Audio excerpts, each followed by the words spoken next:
Pero paabuta ang mga panahon. Kanya man ang pag-ayo sa kasing-kasing, ara sa kamot sa Diyos. No, ara kay Lord. No, ara lang kay Lord. No, sa Word of God, may dion sa pagguba, kag may dion man sa pagpatindi. May season ang tanan. Of course, we need to abide to the Word of God. Pero actually, si Lord, nakaintindi siya sa iyong mga feelings. Pero ang gusto lang ni Lord, choose to feel. Hindi man dali-dali ang kaayuhan nga imong nga madangan. Pero sa imong nga sa pagpasaylo, may one day nga ayuho na sa Ginoo. Ang i-restore ni Lord, balik ang kalipan. Pag may alam kita sa kahiupsan, actually, hindi kita malipayon. Pag may sa isa ka tao, hindi kita okay, hindi kita totally malipay. Pero pag ihatag mo kay Lord ang imo nga kubak nga kasing-kasing, ipaayo mo kay Lord. Kag si Lord sarang makaayo sina, then si Lord ang maghatag sa kanya. Si Lord ang sarang nga mag-ayo sa matag kasing-kasing. Amen matadara? Amen. 2 Corinthians 5:17. Let's read it together. In English, 1, 2, 3, go. This means that anyone who belongs to Christ has become a new person. The old life is gone, a new life has begun. Sa hiligay nun, ang bisan sino nga ara kay Kristo, pag-una nga tao. Wala na iyadaan nga pagkatao, kundi pag-una. May ara na ba sa kabaguhan sa ating ginagawa? Hindi man dako, pero amat-amat. Hindi man instant, pero amat-amat. Kung aton nga pilion, na si Lord mag-move sa aton nga kinabuhi. Piling na ba? Actually, si Lord hindi siya mag-move sa tao na hindi piling. Si Lord hindi siya mag-move sa tao nga hindi available. No? God wants you and me nga mag-imot ang obedient. Kaya sa panahon na willing ta, dila ta mag-ubod sa Diyos. Dila ta makadawat sa kabaguhan. Amen! Declaration! Let's put our right hand to our heart. 1, 2, 3, go! Every pattern not from God is broken in the name of Jesus. Yung mga pattern. Ano ba yung mga pattern? Nakatama lineage ba? Ang nanay ko palautang, ako man palautang. Ang tatay ko palahubog, ako palahubog. Diba? Ano ng mga pattern? Ang nanay ko, early pa naman ako, early pa ko mamana. Ano ng mga pattern? Supong kita nakabalo na sa kamaturan, kita itong mag-break. Kita itong magputol. Dali bang magputol? Hindi siya dali. Good lang. Pero upod sa bulig sa Diyos, upod sa grasya sa Diyos, then si Lord ang maghatag sa aton sa gahom. Nga ato na siya magputol. Pinaagi sa gahom sa Diyos. Number 3, God is opening new doors. Amen. Kung may gisilatan, may abrihan. Bago nga mga pertahan. The doors God opens will not be controlled by people, economy, or circumstances. No? Hindi ang tao, hindi ang ekonomiya, hindi ang mga circumstances ang makasirado, ang makapugong, pero ara sa kamon sa Diyos ang pag-abay. Naman pa kayo sa Word of God, pag si Lord ang mag-abay, wala may makasirado.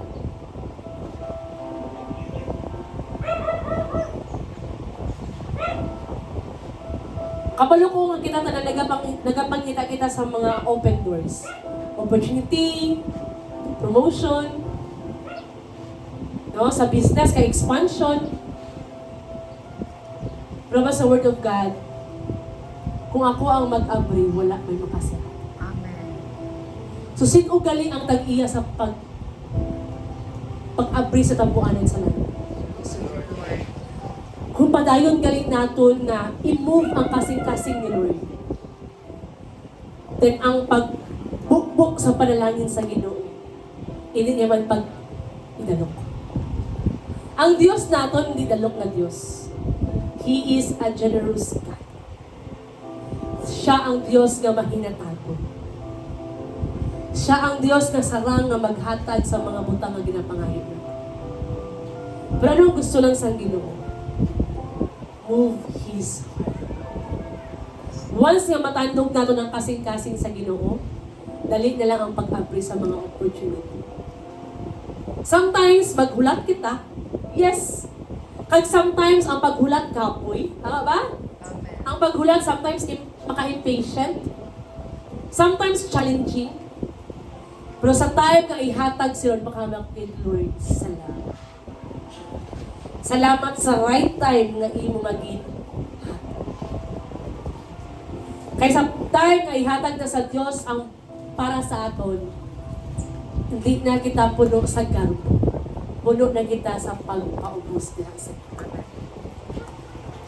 Closed doors were not rejection.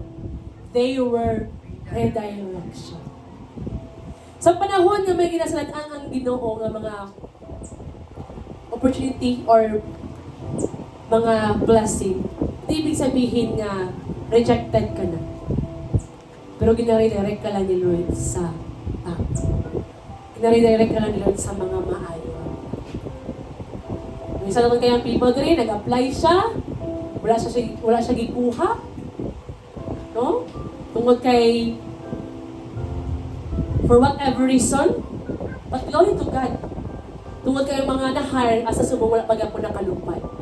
Pero siya, nakatrabaho na siya. Tama? Sometimes hindi natin maisip, matungkad ang una-una sa Diyos, ang pamaagi sa Diyos. But the one thing na gusto ni Lord nga ma-learn natin, ang planos ni Lord always the best. Ang pamaagi ni Lord always the best. Kung maghambal si Lord na hindi paanay, then wait for the right time. Kaya ang right time sa Ginoo, always the best. Nabalay mo katapat, the best are yet to come. So, hindi lang si Lord, di ba, good, better, and best, tama? Si Lord lang siya sa better lang. He wants the best for us. Gusto ni Lord sa the best para sa atin.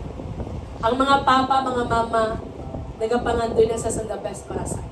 How much more ang ato ng Heavenly Father. Kung feeling mo the best ng iyong mga 2025, this year, mas the best po siya. Imo nila. Amen?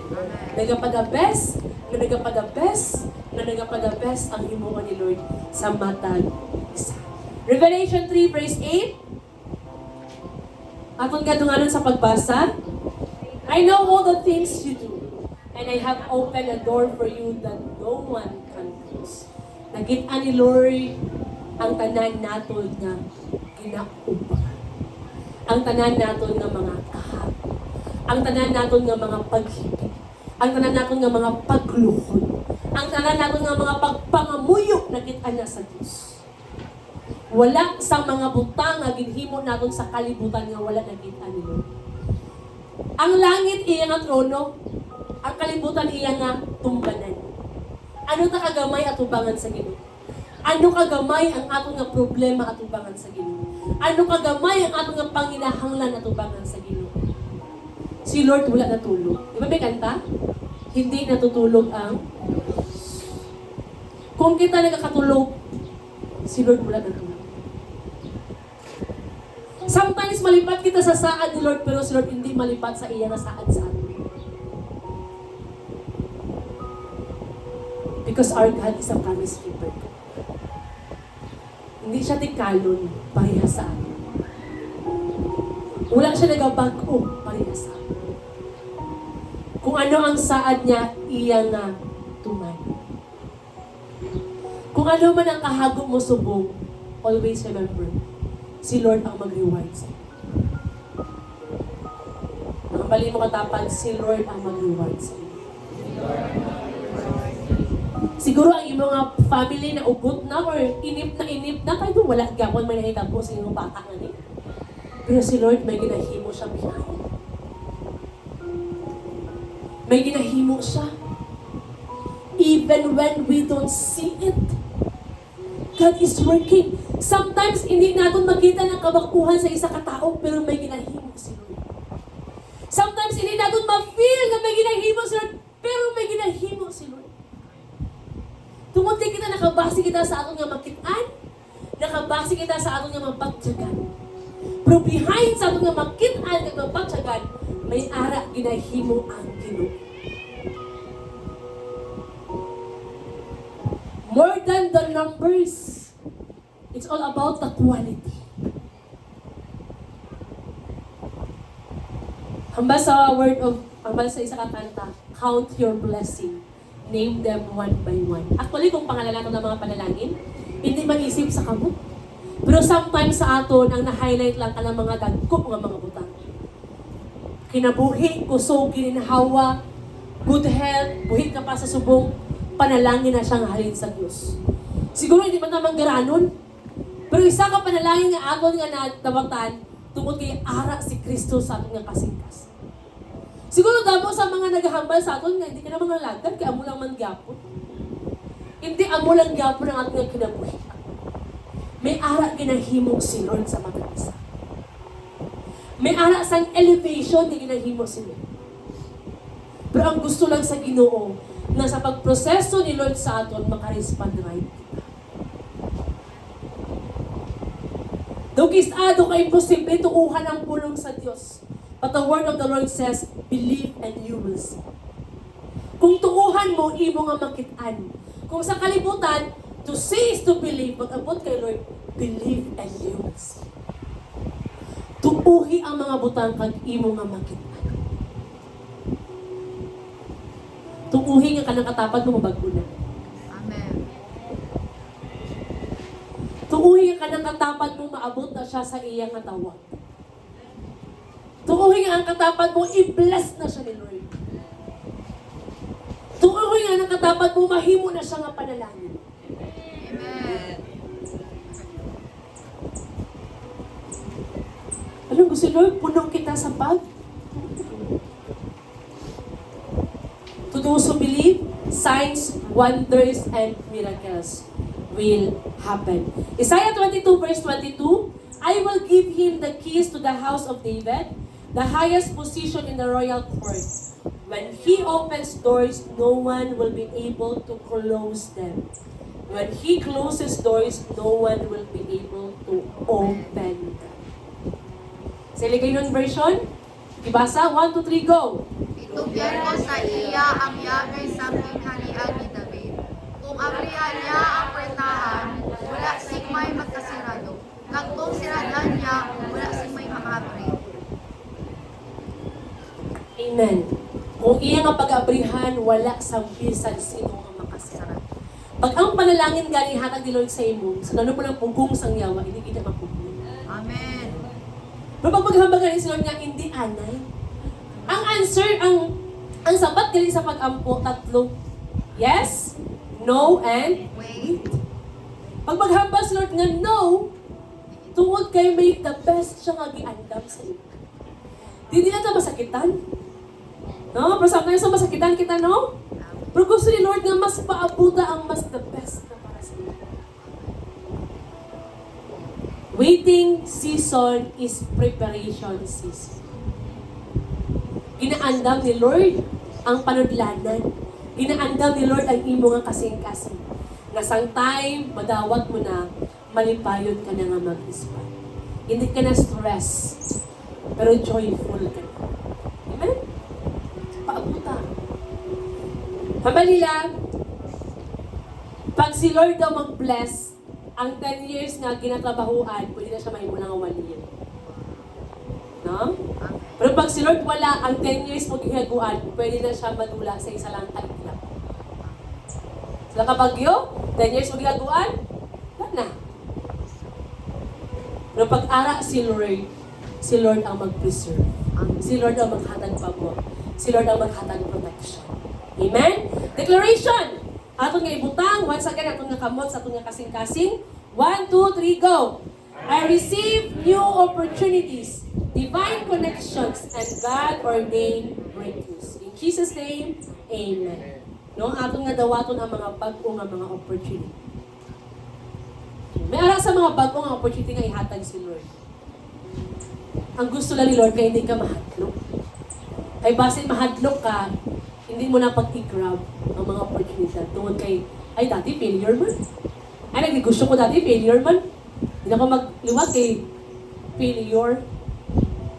Aba nila sa negosyo daw, try and try until you succeed. Diba? Try and try. Oh. Sige lang. Until nga mahimo ka nga successful. Your hard work, wala na siya, kumbaga, ang imong nga hard work, wala na siya gibaliwala sa Diyos. Ang imong nga hard work, nakita na sa Diyos. And one day, God will bless you. Kaning hard work naton sa pagpangalagad, nagabalik na rin, miskan kapoy, miskan sometimes hindi mo gusto, tama ba? Miskan sometimes kinapilit ka na lang, miskan sometimes kinapira ka na lang, pero sa imo nga pagpadayon, one day nga saan sa Dios, dalahon ko ikaw sa akon nga balay. Dito, wala na sang paghipi, wala na sang kasakit. Dito, parimi na kalipay. Before pa man ang eternal blessing, God wants us to experience blessing diri sa kalibutan. Pero anong gusto ni Lord? Despite sa mga challenges nga itong ginagian, di kita magpunta. Remain in me, and I will remain. So yung mga pagpangalagad karon, puno ba sa kalipay? Or puno sa kasakit? So, half-half, no? Isa kalipay, isa kasakit, isa kalawat, kawaladun, isa abundansya, isa kakapoy, isa kadasig. Pero anong gusto sa Ginoo? Amen. Kung may nag-close na care group, nakat sa iban. May mag-aabrihan nga bago ang care group. Amen? Kung may mga nagsirado nga mga pagtuo, lakat sa iban. Kaya may abrihan nga mga bago nga pagtuo. Amen. Arata, wala ta, ang ministry sa Ginoo magpadayon. Hindi kita importante atubangan sa Ginoo. Isa lamang kita ka-instrumento. Wala ko, wala ka mo, magpadayon ng ministry. We are replaceable. Pwede kita mailisan. Pero ano ang pinaka-the best tungkol kay nagpadayon kita? Tungkol kay si Lord, padayon yung nagukod sa atin. Padayon natin ma-experience ang panalangin sa Diyos. Padayon natin ma-experience ang gahom sa Diyos. The Holy Spirit, padayon na naga-warn sa atin. Padayon na naga-guide sa atin. Padayon na nagahatag sa atin sa maayong na desisyon. Pero pag malayo kita sa presensya sa Ginoo, ara ang confusion, ara ang emptiness, damo ka kwarta pero duway ka kwarta. Damo ka friends, pero wala ka friends. No, may na-istorya ko. One of our sister, damo siya kwarta. Isang time na damo na sa kwarta, nagpalayo siya sa Ginoo. Pero nalipay ba siya? Wala. Ara ang emptiness. Mabakal niya na miskan ano. Makalakata siya miskan diin. Makaon niya na miskan ano nga pagkaon. Pero ara ang emptiness. Pero pag ara ka kay Lord, miskan saging lang na, malipayon ka nga nagkakahon. Amen? Oh, miskan ka lang sa inyo nga balay, malipayon ka nga nag-istagra. Amen? Tungkol kay ang source sa kalipay, si Lord. Hindi ang kwarta, hindi ang mga butang, hindi ang mga ato nga maangkon sa kalibutan. Ang source sa kalipay, amo ang Ginoo. Number 4. God is releasing fresh strength. Bagong kalakasan na nagmula sa Panginoon. The new year comes with fresh oil, fire, and grace. The Lord will give you new strength to pray again, new strength to serve again, new strength to endure and overcome. Kung nadula man natin nga prayer life, nasubong ko si Lord nga, ma-restore ang aton nga prayer life. Pag-flash daw balik, no? Kay medyo wala na sundan. No?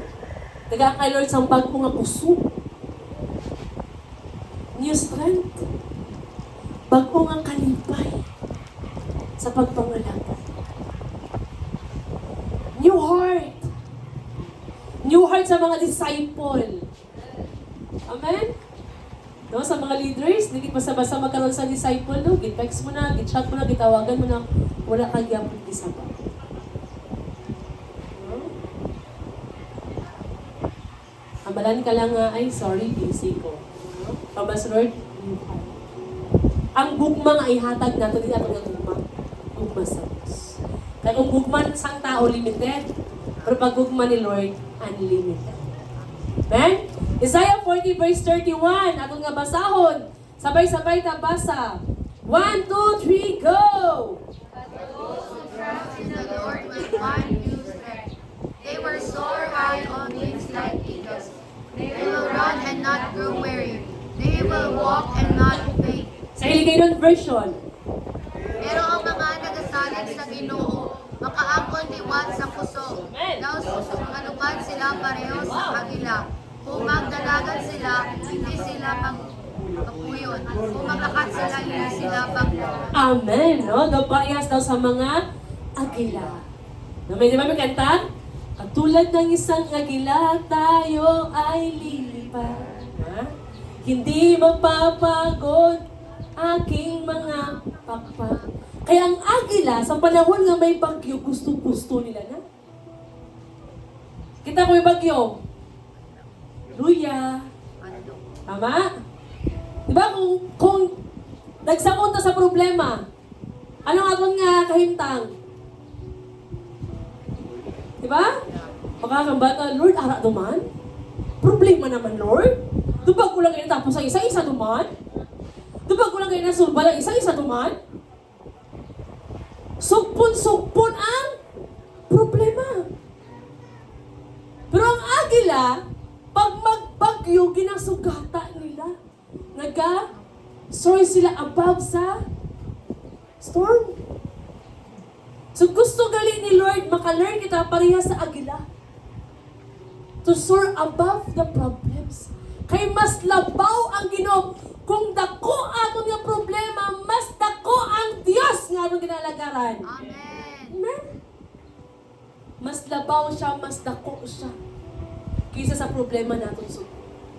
Kaysa sa ginaagian natin suko. If problem seems bigger, then our God is bigger than our problem. Ang Diyos natin mas dako kaysa sa aton nga problem. Zechariah 4 verse 6. Nabi kayo sa Babel, not by might, nor by power, but by the Spirit of the living God. May mga butang nga hindi natin kaya, pero kaya ni Lord. Hindi natin kaya masulbad, pero kaya ni Lord sulbaron. Hindi natin kaya higapon ang kasing-kasing sa tao, pero kaya ni Lord higapon ang kasing-kasing sa tao. Amen? Amen. Hindi natin kaya baguhon ang huna-huna sang tao, ang utok sang tao. Kung naghalog ang tornilyo sa utok sang tao, hindi na kaya natin baguhon. Tama? Hindi na natin kaya pagutukon. Pero si Lord, He is able. Kaya ni Lord. Ang mga butang, hindi natin kaya. Kaya ni Lord. Ang mali mo katapat, kaya ni Lord. So, baron ibang problema. Sa Hiligaynon version.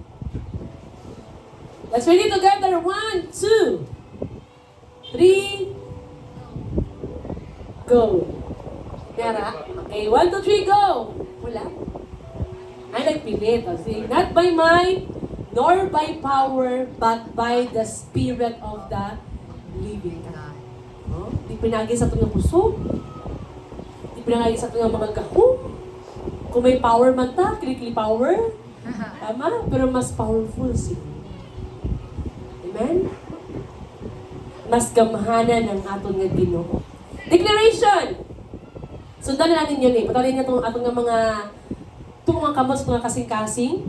I receive renewed strength and fresh anointing from the Holy Spirit. Wow. Amen. That's why we need Holy Spirit. We need the friendship sa aton nga bala ang Espiritu Santo. Tungkol kay kung wala ang Holy Spirit, wala. Ang silyo sa aton nga kaluwasan amo ang balaang Espiritu Santo. No, siya ang silyo. Number 5, the last number. God is preparing a great restoration. Hambali mo katapat, i-restore ka sa Ginoo. I-restore ka sa Ginoo. No? God will restore us. No matag aspeto sa atong kinabuhi, i-restore sa Dios. Heaven has not forgotten your prayers. Wala gid nalimtan ni Lord ang imong mga pag-ampok. Your tears, ang imong mga paghibi, your faithfulness. No, ang imong mga pagkamatinud-anon. Sometimes mabless ta sa mga testimony sa iban. Tama ba? Mabless ba ta sa testimony sa iban? Amen. Pero wala kita nakabalo paano sila yung proseso sa Ginoo. No, kay ginano, nag-testimony din si Luella. Tama? But almost 3 years po daw siya nga wala trabaho. Tama? Grabe ang proseso sa family. No? So, i-pray po daw